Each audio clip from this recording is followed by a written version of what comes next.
எல்லோருக்கும் இனிய காலை வணக்கம். இன்று ஒரு சிந்தனை என்கின்ற இந்த யூடியூப் சேனலின் வழியே இறையருளால் நாம் தினந்தோறும் சந்தித்துக் கொள்வதும் ஆர்எம்எஸ் அஸ்ட்ரோ அகாடமியின் வழியே ஜோதிடத்தை சிந்தித்துக் கொள்வதும் மற்றற்ற மகிழ்ச்சியை தருகிறது. இந்த சுப வேளையில் ஜோதிட விதிகளை என்னுடைய இதயத்திலே கல்வெட்டாக பதித்து வைத்த என்னுடைய குருநாதர் உயர்திரு கரூர் நாகராஜ பிரியன் ஐயா அவர்களையும், பாரம்பரிய ஜோதிட பாடல்களை என்னுடைய இதயத்திலே நடவு செய்து வருகிற என்னுடைய குருநாதர் உயர்திரு கொடிக்கம்பம் ஜோதிடர் SP சோமசுந்தரம் ஐயா அவர்களையும், அவர்களின் குரு அருணாச்சலம் ஐயா அவர்களையும் வணங்கி, RMS அஸ்ட்ரோ அகாடமியில் படிக்கப் போகிற மாணவர்களுக்கு 16 விதமான செல்வங்களும் வாக்கு பலிதமும் பெற வேண்டி நான் என்று வணங்கும் கந்தப்பெருமானுடைய பாதங்களை தொழுது, தமிழ் கூறும் ஜோதிட நல் உலகத்திற்கு அரசியல் அறம் என்னுடைய ஆசான் அப்பழுக்கற்ற அரசியல் தன்னலமற்ற தியாகி, என்னுடைய இதயத்திலே சிம்மாசனம் விட்டு என்றும் அமர்ந்திருக்கிற எனக்கு இருக்கிற ஒரே தலைவர், என் தலைமுறை வணங்கும் தலைவர் பெரியவர் ஐயா அவர்களை பற்றி நான் இந்த காணொளியிலே உங்களிடத்திலே பகிர்கிறேன். அவர் யாரென்றால் செக்கிழுத்த செம்மல், செந்நீர் சிந்திய தியாகி, இரத்தத்தை சுதந்திர வேர்களில் கொடுத்த வீரன், பிறக்கும் பொழுதே தியாகத்திற்காக பிறந்தவர் பெரியவர் வ.உ.சி. ஐயா அவர்கள். அவர்களுடைய ஜாதகம் இன்று ஆய்வுக்காக எடுத்துக்கொள்ளப்படுகிறது. ஜாதகத்தில் நம்பிக்கை இருந்தாலும் சரி, இல்லாவிட்டாலும் சரி, நான் 2 நாட்களாக அவரை பற்றி சிந்தித்து கொண்டிருந்தேன். பொங்கல் விழாக்கள்லாம் வருகிறது. அவர் பட்ட கஷ்டங்களும் துயரங்களும் தான் கரும்பு சாறை போல என்னுடைய இதயத்திலே கசக்கி பிழிந்தது. அவருடைய வாழ்க்கை வரலாறு நமக்கெல்லாம் ஒரு பாடம், அரசியல் அரிச்சுவடி. இன்று எத்தனையோ பேர் அரசியலுக்கு வராங்க, ஆனால் எழுத படிக்க ஆரம்பிக்கிற இடம் ஒட்டப்பிடாரம். அங்கே ஆரம்பித்தால் வாழ்வு வளம் பெறும், அரசியல் பாதை செம்மை பெறும். அந்த வகையிலே அவரை பற்றி நினச்சிக்கிட்டு இருந்தேன். பல்கலைக்கழகங்கள் எனக்கு ஜோதிடத்தில் முனைவர் பட்டம் கொடுத்திருந்தாலும் கூட இன்று மனநிறைவுடன் இந்த பதிவை உங்களுக்கு சமர்ப்பணம் செய்கிறேன். ஜோதிட சுருதிகள் இருக்கிறது, நிறைய எழுதி வச்சிருக்காங்க நம்ம பெரியவிங்க. ஜோதிட சுருதிகளின் படி, பாடல்கள் படி ஜாதக கட்டங்கள் அமைந்து திசாபுத்தியும் நடைமுறைக்கு வந்துவிட்டால், சுருதிகள் என்ன சொல்லியுள்ளதோ, கோச்சாரமும் கை கொடுத்து விட்டால், சுருதிகள் என்ன சொல்லியுள்ளதோ அது நடந்தே தீரும் என்கின்ற என்னுடைய குருநாதர் வாக்குக்கு ஐயா அவர்களுடைய ஜாதகம் ஒரு மணிமகடமாக இருக்கிறது. ஜாதகத்தில் நம்பிக்கை இருக்குதோ இல்லையோ அதை பற்றி கவலை இல்லைங்க.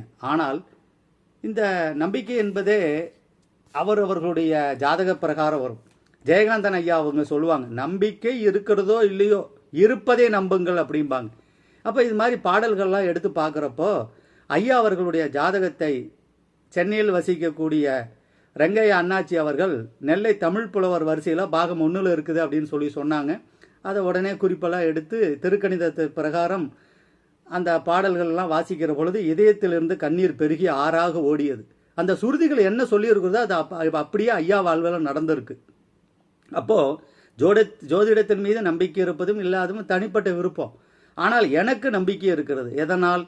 ஆத்திச்சூடி இளம்பரை அணிந்து மோனத்திருக்கும் முழுவெண் மேனியான், கருநிறம் கொண்டு பாட்கடல் மிசை கடப்போன், முகமது நபிக்கு மறையருள் புரிந்தோன், இயேசுவின் தந்தை என பல மதத்தினர் உருவகத்தாலே உணர்ந்தும் உணராது பல வகையாக பரவிடும் பரம்பொருள் ஒன்று இறைவன் இருக்கிறான் என்று நான் நம்புகிறேன்.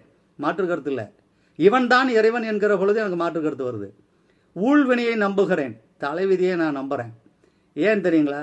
வாசித்து நாளும் அழுது கொண்டும் தொழுது கொண்டும் நூல்களை வாசிப்பதனால் தலைவிதியை நான் நம்புகிறேன். பிறர் சொல்வனால் அல்ல, என்னுடைய அனுபவத்தின் வழியாக விதி வினை இருக்கிறது என்று நான் சத்தியமாக நம்புகிறேன், மகான்களினுடைய அருளால். அந்த வகையிலே ஐயா அவர்கள் பற்றிய ஜாதகத்தை இன்று நான் கொடுக்கிறேன். அவருடைய வாழ்க்கையில் நடந்த விஷயங்கள் திசாபுத்திகள் வழியே பார்க்கிற பொழுது பாடல்கள் அவ்வளவும் பொருந்தி வருது. கொஞ்சம் நீளமான பதிவாக இருக்கும், கொஞ்சம் காது கொடுத்து கேட்டிங்கன்னா சுவைபட இருக்கும். ஐயா அவங்க பெரியவங்க பிறந்தது 4ஆம் தேதி இரவு, அதாவது மிட் நைட்னு சொல்லுவாங்களே, நள்ளிரவில் பிறந்திருக்காங்க. 12:18 AM. அப்போ ஆங்கில தேதி பிரகாரம் 5/9/1872 வியாழக்கிழமை வரும். நள்ளிரவு 12:18 ஒட்டப்பிடாரத்தில் பிறந்திருக்காங்க. அப்பா பேர் உலகநாத பிள்ளை, அம்மா பேர் பரமாயம்மாள். அவர்கள் இருவருடைய பாதங்களையும் இன்னும் இங்கிருந்தே நான் தலை வைத்து வணங்குகிறேன். என்னுடைய தலைமுறையும் அவர்களை வணங்குவார்கள். இப்பேற்பட்ட அரசியல் அறத்தை, இப்பேற்பட்ட ஒரு அரசியல் அரிச்சுவடியை, தன்னலமற்ற நெஞ்சுரமுக்க ஒரு குழந்தையை அவர்கள் இந்த தரணிக்கு தந்ததனால் என்னுடைய தலைமுறையினர் அனைவரும் அவர்களுடைய பாதங்களை தன்னுடைய தலையால் வணங்குவார்கள். ஐயா அவங்க பிறந்தது ரிஷப லக்னம், லக்னத்தில் ராகு, கடகத்தில் செவ்வாய் குரு, சிம்மத்தில் சூரியன் புதன், சந்திரன் சுக்கிரன் கன்னியில் இருக்காங்க, மாந்தி 6ல், 7ஆம் இடத்துல கேது இருக்காங்க, 8ஆம் இடத்துல சனி பகவான் இருக்காங்க. அஸ்து நட்சத்திரம் 1ஆம் பாதத்தில் ஐயா அவங்க பிறந்திருக்காங்க. சந்திரதசை 9 வருடங்கள் 9 மாதங்கள் 17 நாள் இருக்குது. கன்னிராசி. சுக்லபட்ச துவிதியை திதியில் பிறந்திருக்காங்க. அப்போ பிறக்கிறப்போ தனுசு மீனம் திதிசூனிய ராசிகளாக வருது. குரு பகவான் அந்த திதிசூனிய ராசி அதிபதியாக வராங்க. லக்னம் நவாம்ச கட்ட சொல்கிறேன். கன்னி லக்னம். சூரியன் சனி பகவான் துலாத்தில், கேது விருச்சகத்தில், செவ்வாய் தனுசில், குரு சுக்கிரன் கும்பத்தில், மாந்தி மீனத்தில், சந்திரன் மேசத்தில் இருப்பாங்க, ராகு ரிஷபத்தில், புதன் பகவான் கடகத்தில் இருப்பாங்க. அப்போ ஐயா அவங்க வாழ்ந்த காலங்கள் 64 வருடங்கள் 2 மாதங்கள் 13 நாட்கள். உங்களுக்கு அவருடைய வாழ்க்கை வரலாறுலாம் தெரியும்.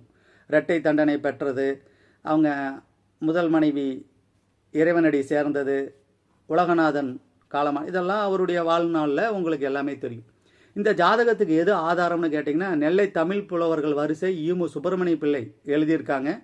அவர் ஒருத்தர் தான் 45 நாளிகைன்னு குறிப்பிட்டிருக்கார். ஏனென்றால் அவர் கணியர்.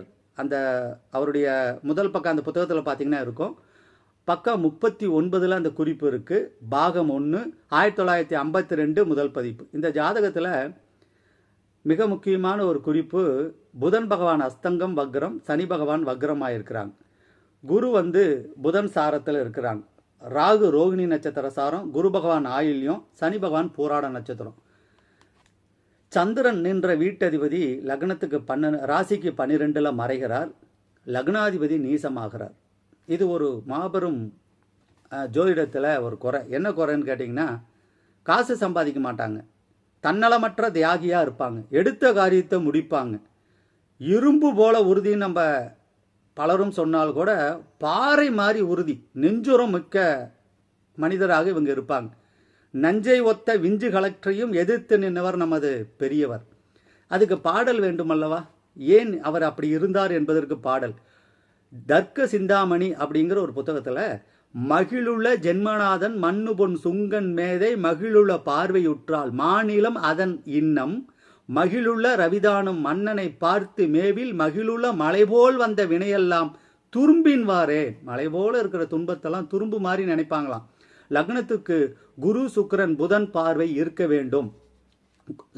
குருவை சூரியன் பார்த்தாலும் அந்த மழை போல வந்த துன்பங்கள்லாம் பனி போல விலகிற அப்படிங்கிறாங்க. இதில் மிக முக்கியமான ஒரு குறிப்பு, இந்த விஷயத்தில் குருவும் சுக்கிரனும் நவாம்சத்தில் ஒன்று சேர்ந்திருப்பதை நாம் கவனிக்க வேண்டும். அடுத்தது வீமகவியில் ஒரு பாடல், புந்திதான் 8 பொருந்திட பாவரோடே வந்திட புத்திரன்தான் வணங்குவான் தெய்வம் தன்னை விந்தை சேர் 15 ஆண்டின் மேலதி வாழ்வதாகும் சந்தேகமில்லை சொன்னோம் சாமிதன் துணையுண்டே. அப்போ இந்த புதன் பகவான் 8 பொருந்திட வேண்டும் அப்படின்னு அவங்க ஒரு குறிப்பு சொல்கிறாங்க. ராசிக்கு 10ஆம் அதிபதியான புதன் அந்த இடத்துல பொருந்தி வர்றார். இப்போ ஐயா அவங்களுக்கு லக்னத்தை பிரகாரம் வச்சு பலன் சொன்னால் பலன் வராது. ஏன்னா லக்னாதிபதி நீசமாயிடுறார். ராசி அதிபதி வச்சு நீங்கள் பார்த்தால் அற்புதமாக இருக்கும். அப்போ சூரியனும் புதனும் சேர்ந்திருந்தால் வந்திட புத்திரன்தான் வணங்குவான் தெய்வம் தன்னை, தெய்வ பக்தி இருக்கும், ஊழ்வினை பற்றிய ஞானம் இருக்கும். இந்த விஷயங்கள்லாம் அதில் இருக்குது. அடுத்தது புலிப்பாணி பாடல் 119, ஆரப்பா இன்னும் ஒரு செய்திகள் அப்பனை ஆரோனும் கேந்திர கோணம் சீரப்பா ஜென்மனுக்கு ராஜதோஷம் அப்படிங்கிறார். விளையமடா வளதுன்பம் விளையும் பாரு. அப்போ சந்திரதசை முடிஞ்சு அடுத்தது செவ்வாதசை, ராகுதசை, குரு தசை, சனி தசையில் படாத பாடுபடுறார். இது எல்லாமே தன்னுடைய குடும்பத்துக்காகவோ தனக்கு பேர் புகழ் வரணும், கௌரவம் வரணும், செலவைக்கணும் அப்படிங்கிறதுக்காக அல்ல. அதை நல்லா கவனிச்சுக்கணும். சரி, ஐயா அவங்களுக்கு ஜோதிடம் தெரியும். பெரியவருக்கு ஆனந்த கழிப்புங்கிற ஒரு ஜோதிட நூல்ல அவருக்கு ஆதாரம் இருக்கு. சேயோடு வேந்தனும் சேர இருவர் சேர்ந்தும் ஓருகிரியில் அமர்ந்திருந்தாலும் சேயன் வெகு குணவானாம் புகழும் செய்யுளுடையவன் ஜோதிடனாவான்னு ஒரு பாடல். அப்புறம் அவர் சொத்து பத்தெல்லாம் என்னாச்சுன்னு எல்லாத்துக்குமே தெரியும். அரசியலில் அறமாக உண்மையாக இருந்தால் ஒரு எல்லளவு கூட சொத்து சேர்க்க முடியாதுங்கிறதுக்கு பெரியவர் ஒரு பாலபாடம், ஒரு எக்ஸ்ரே. மந்திரி ஏழில் நிற்க மனைகட்டி இருந்தாலும் சுந்தரமான செல்வம் தொலைப்பது நிசமாகும் இந்துவும் பாவரோடே இருந்திடில் அப்படின்னு ஒரு பாடல். சுந்தரமான செல்வம் தொலைப்பது நிசமாகும். சரி, இப்ப ஐயாவை எல்லாமே நாம என்ன சொல்றோம்? சமத்துவத்துக்கு பாடுபட்டாரு அப்படின்லாம் நம்ம சொல்றோம் இல்லைங்களா? அதுக்கு ஒரு பாடல் நவீன ஜோதிட சிந்தாமணியில் இருக்கு. பத்தினுக்குரிய கோல் போய் பதிங்கிட ஈரார் எட்டில் சத்தியத்தோடு நீதி சமதர்ம நோக்காய் பாரில் நித்தியமாய் உழைத்த போதும் நிரம்பிடும் பலனை மாற்றார் பற்றிய சுகிப்பர் அன்னோர் பரிதவித்துள்ளவர். இவர் எவ்வளவு கஷ்டப்பட்டு உழைத்தாலும் அதனுடைய பலனை யார் அனுபவிப்பாங்க? சத்தியத்தோடு நீதி சமதர்ம நோக்காய் பாரில் நித்தியம் உழைத்த போதும் நிரம்பிடும் பலனை மாற்றார் பற்றியே சுகிப்பருங்கிறது நவீன ஜோதிட சிந்தாமணி. சுகர்நாடியில் ஒரு பாடல் இருக்கு, என்னுடைய இதயத்தை கவர்ந்த பாடல். எல்லாரும் இவரை பெரியவர்னு சொல்றோம் இல்லைங்களா? அதுக்கு பாடலே இருக்கு. மதிக்கு 2 குடியோனும் ஜென்மத்துக்கு வாக்குடியோனும் அருவி கேந்திரம் பதிக்குள்ளவர் இருந்தாலும் எதிரே நின்று பார்த்தாலும் பல கல்வி படிப்பான் பாரு துதிக்க ஒரு ஊர்தனிலே இருக்கான் தேசம் சுற்றுவான் விகடமது சொல்வதல்லால் எதுக்கும் இவன் பெரியவர் என்று எவரும் சொல்வார், பெரியவர் என்று எவரும் சொல்வார் என்று சுகர்நாடி சொல்கிறது. புத்தகம் எழுதியிருக்காங்க ஐயா, இளம்பூரணார் உரைய பதிப்பிச்சிருக்காங்க. அதுக்கு ஒரு பாடல் ஜாதக பாரிஜாதத்தில் இருக்கு. பத்தினில் மந்தன் வந்து பரிவுடன் வாழ்ந்தால் புத்தகம் எழுத நோக்க புகழிசை வித்தை பூண்டான் வித்தகடான வெள்ளி வியாழம் விளங்க பத்தினில் உத்தம பண்டிதன் அப்படிங்கிறாங்க. விலங்கு பூட்டப்படுவான்னு ஒரு பாடல். விலங்கு பூட்டப்படுவான் மங்களேஸ்வரிங்கிற நூல்ல இருக்கு. கும்பம் யாழ் துளையும் கன்னி குளவியின் ஜனன வீடாய் கொம்பி சேய் அலரி நாகம் குடும்பம் ஈராறு கோணம் தெம்புடன் இருக்கு வந்த செல்வனும் விலங்கு பூண்டு அம்புவியில் இருப்பான் என்று அறிவிப்பாய் உலகினோர்க்கே. கும்பம் யாழ் துளையும் கன்னி இந்த ராசி ஒரு ராசியாக வந்து அந்த ராசியிலிருந்து எண்ணி 2 ஈராறு 12 கோணம் 5 9 சனி பகவான் சேய் அலரி இருந்தா, அலரினா சூரியன், நாகம்னா ராகுகேது இருந்தால் செல்வனும் விலங்கு பூண்டு அந்த பாடல் இருக்கு மங்களேஸ்வரியத்துல. அப்புறம் ஜோதிட நாடி அப்படிங்கிற ஒரு நூல்ல சுடரோனுக்கு 5 2 7 சூழ் பாவர் நின்றிடனும் விடமான ராஜதண்டமே மேவிடும் திடமாகி வாக்கோன் பலவீனமானாலும் ராஜதண்டன் ஊக்கமுடன் வந்து கேளு. அப்ப ராசிக்கு 2ஆம் அதிபதி சுக்கிரன் நீசமா போயிட்டாங்க. சூரியனுக்கு 5ஆம் இடத்துல சனி பகவான் இருந்தால் ராஜதண்டனை அப்படின்னு ஜோதிட நாடி வருது. இதுக்கெல்லாம் அவருடைய மனோதிடம் தான் காரணம். ஐயா அவங்களுக்கு பிள்ளைகள் நிறைய இருந்தாங்க. தானென்று ரவிக்கு பின்னே செய்யும் தங்கிடுவே புத்திரர்கள் மெத்த உண்டாம் அப்படின்னு ஒரு பாடல். ஐயா அவங்களுடைய முதல் தாரம் காலமாயிட்டாங்க. அதுக்கு பாடல் இல்லேலு 2ஆம் ஆதி இருவரில் ஒருவர் தாழ் பலவீனராகும் ஜாதக அலங்காரம். அப்போ லக்னாதிபதி நீசமாகி 2ஆம் அதிபதி வலுவிழந்தால் அவங்களுக்கு ஒரு முதல் தாரம் குற்றம் ஏற்பட்டு 2ஆம் தாரம். அப்போ இந்த ஜாதகத்துல பெரியவருங்கிறதுக்கு சுகர்நாடி இருக்கு, பாடல் எழுதுவார் அப்படிங்கிறதுக்கு பாடல் இருக்கு, ராஜதண்டனை விலங்கு பூட்டப்படுவான், நிறைய குழந்தைகள் இருப்பாங்க, சத்தியத்தோடு நீதி சமதர்ம நோக்காய் அப்படின்னு இருக்கு. எல்லாத்துக்காகவும் பாடுபட்டார் ஐயா. அப்போ இது அதே மாதிரி எதுக்கும் இவன் பெரியவர் என்று பெயர் சொல்வார் அப்படிங்கிற பாடல். ஜோதிடம் தெரியும், சேயோனோடு வேந்தனும் சேர செவ்வாயும் குருவும் சேர்ந்து ஒரு ராசியில் இருக்கு. அப்ப ராஜதோஷம் வருது எப்பங்க? அந்த சந்திர தசை முடிஞ்சு அடுத்தது செவ்வாய் தசை, ராகு தசை, குரு தசை, சனி தசை. பொதுவாகவே ஜாதகத்தில் 10ஆம் அதிபதி வலுவிழந்து போயிட்டாங்கன்னா அவங்க படிக்கிற தொழில் செய்யற தொழில் அதனால அவங்க பெரிய லாபம்லாம் ஈட்ட முடியாது. 2வது ஐயா அவங்களுக்கு ரிஷப லக்னம். அந்த ரிஷப லக்னத்துக்கு பார்த்தீங்கன்னா குரு பகவானும் செவ்வாய் பகவானும் அருகருகே அதாவது கடகத்தில் இருப்பதை நாம் கவனிக்க வேண்டும். செவ்வாய் பகவான் 3ஆம் இடத்துல இருக்காங்க, அஷ்டமாதிபதி குரு பகவான் 3ல் இருக்கிறாங்க, மிகப்பெரிய. அதே மாதிரி 4ஆம் இடத்துல சூரியனும் புதனும் இருந்தால் அவ்வளவு தைரியம். யார் வந்தாலும் சரி, பீரங்கியே வந்தாலும் சரி, அப்படியே நெஞ்சை காட்டிட்டு நிற்பாங்க. சூரிய பகவான் ஆட்சி, குரு பகவான் உச்சம், 8ஆம் இடத்துல சனி பகவான் இருந்ததுனால மரணத்தை கூட துச்சமாக மதிக்கிறாங்க. 2ஆம் அதிபதி புதன் பகவான் அஸ்தங்கம் வக்கரமானதுனால இவங்க பொருளுக்காக எதையும் செய்ய மாட்டாங்க. மிக முக்கியமான ஒரு செய்தி, 5ஆம் அதிபதி புதன் பகவான் தன் வீட்டுக்கு 12ல் மறைஞ்சதுனால ஐயா அவர்களுடைய குழந்தைகள், பேர குழந்தைகள் யாரும் அரசியலுக்கு வரமாட்டாங்க. ஐயா அவர்களுடைய பணி அவர்களோட முடிஞ்சிருச்சு. அதுக்கு பின்னாடி ஐயாவுடைய பேரை சொல்லி அரசியல் ஆதாயம் பெறுவதோ அல்லது வேறு விதமான அரசியல் சகாயம் பெறுவதோ அவங்க தலைமுறையினருக்கு யாருக்குமே வராது. அதுதான் ஐயாவுடைய பாரம்பரிய பண்பு. பிறக்கிறப்பே ஐயா அது மாதிரி வர வாங்கிட்டு வந்திருக்கிறார். இவர் செய்த தியாகங்களுக்கு ஈடாக அரசு கொடுக்குற ஒரு நெல்மணியை கூட அவங்க வாங்க மாட்டாங்க. அதுதான் இவருடைய புத்திர பேர். புத்திரர்கள் பிறந்தா இப்படி தான் பிறக்கணும். அப்பா தியாகம் செஞ்சிட்டாரு, அதுக்காக எனக்கு இதை கொடுங்க அதை கொடுங்கிறதெல்லாம் பெரியவர் பரம்பரையிலேயே கிடையாது. அது வரவே வராது. அதுதான் ஐயா வாங்கிட்டு வந்த வரம். தான் நாட்டுக்காக உழைத்து அந்த உழைப்பின் பயனை தன்னுடைய குடும்பம் மாத்திரமே அணிவிக்க வேண்டும் என்கின்ற அமைப்பு பெரியவர் ஜாதகத்தில் இல்லை, இதயத்திலும் இல்லை. இது மாதிரி ஒரு மாபெரும் சகாப்தம் உலகத்தில் எந்த மூலையிலையும் தேடினாலும் கிடைக்காது, இனி திரும்பவும் வராது. உலகத்தில் இது மாதிரி ஒரு மனிதர் வாழ்நாளில் மிகப்பெரிய செல்வந்தராக இருந்து பட்டப்படிப்பு படித்து எவ்வளவோ விஷயங்கள் இருக்கிறப்ப நீ என்னடா கப்பல் ஓட்டுறது, நான் கப்பல் வர்றேன்டான்னு சொல்லி அந்த நெஞ்சுரத்துடன் ஈடுபட்டார் இல்லையா, அதுதான் பெரியவர். 10ஆம் அதிபதி சனி பகவான் 8ல் போய் உக்காடுறார். அது எவ்வளோ பெரிய கஷ்டம் தெரியுங்களா? வாழ்நாளில் ராஜதுவேஷம், தண்டனை, சிறை மரணம், கிரிமேலிருந்து விழுவான்லாம் புலிப்பாணி சொல்லுவார். 2ஆம் அதிபதி வலுவில்லை, 5ஆம் அதிபதி வலுவில்லை, 10ஆம் அதிபதி வலுவில்லை. ஆனால் இவர் ஐயா ஜாதகத்தில் பாக்கியாதிபதி உச்சம் பெற்றிருக்கிறார். இவர் புகழுடம்பு மறைந்தாலும் இவர் பேர் மறக்காது.